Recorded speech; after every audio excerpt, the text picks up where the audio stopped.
Welcome to my review of Anomalisa, directed by Charlie Kaufman and Duke Johnson, and it is a stop-motion animated film, hence Duke Johnson, who is known for being involved in such projects as More Oral and Mary Shelley's Freakin' Hole. And in Anomalisa, we follow Michael Stone, who is voiced by David Thewlis, and he is a husband, he's a father, and he's known for being a writer of this inspiring self-help novel called How May I Help You, Help Them. And by the time we meet Michael Stone in this film, he is somebody who is older, he's somebody who is going through a midlife crisis, he's depressed, and life just doesn't quite have the same flavor that it once had. Life has become very much mundane for him, even so much so everyone he comes across, man or woman, has the same face and is voiced by Tom Noonan, which would explain why Charlie Kaufman went with such an artistic style such as stop motion. The film begins with Michael traveling on an airplane to Cincinnati so he can speak in front of this convention regarding customer service. Once he lands, he checks into a fancy hotel, and while staying in his room, he hears something very peculiar, something that he probably hasn't heard in a very long time,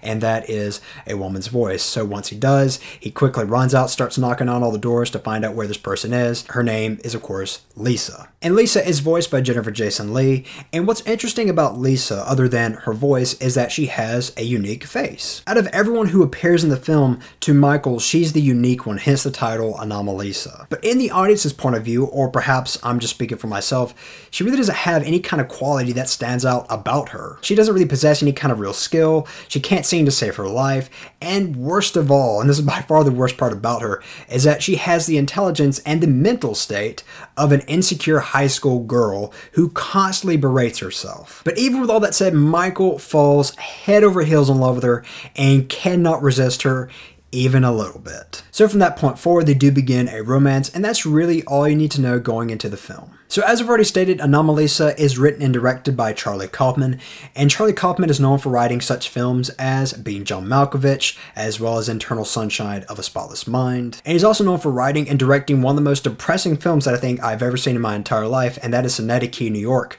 Great film, very thought-provoking, but definitely not a film that you want to watch if you're somebody who has a history of depression, because that shit is tough. After Synecdoche, New York, which came out in 2008, Charlie Kaufman then directed a TV movie called How and Why. I never have seen it, and now he has released Anomalisa. And one thing that I should note about Anomalisa is its stop motion animation, and it is absolutely brilliant. It's seamless. And stop motion, especially something such as this, is something that I respect immensely, and just by looking at it, I can tell you that that shit ain't easy. So that aspect of the film is incredibly commendable, but as for the film itself, I found myself really liking the first half. But as for the second half, when Michael meets Lisa, my love for this film kind of dwindled slightly. I might be alone on this, or maybe this is perhaps the intention, but I found the interactions between Lisa and Michael to be kind of cringeworthy. As you could have probably already tell from my description of her earlier,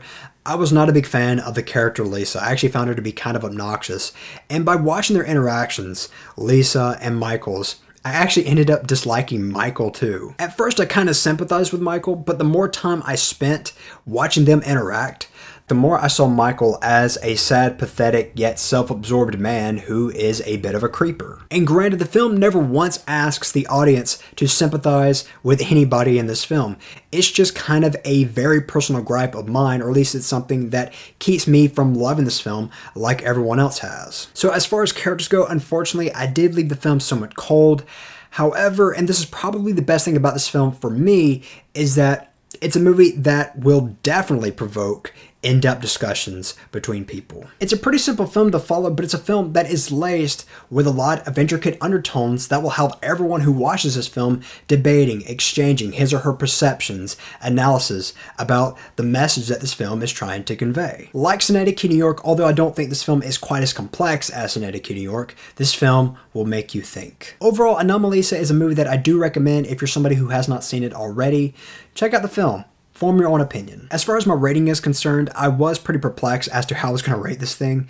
At first, I was thinking of a low score, then I was kind of thinking of a higher score given everything that I've just said. So I'm going to give Anomalisa a light 4 out of 5. If you're somebody who has seen Anomalisa, then do let me know your thoughts on it, or if you're somebody who is a Charlie Kaufman fan, let me know what you think of him. Do you like him? Do you hate him? Synecdoche, New York? Did it make you depressed? As always, I'm Colin Kirkland, and thank you so much for watching.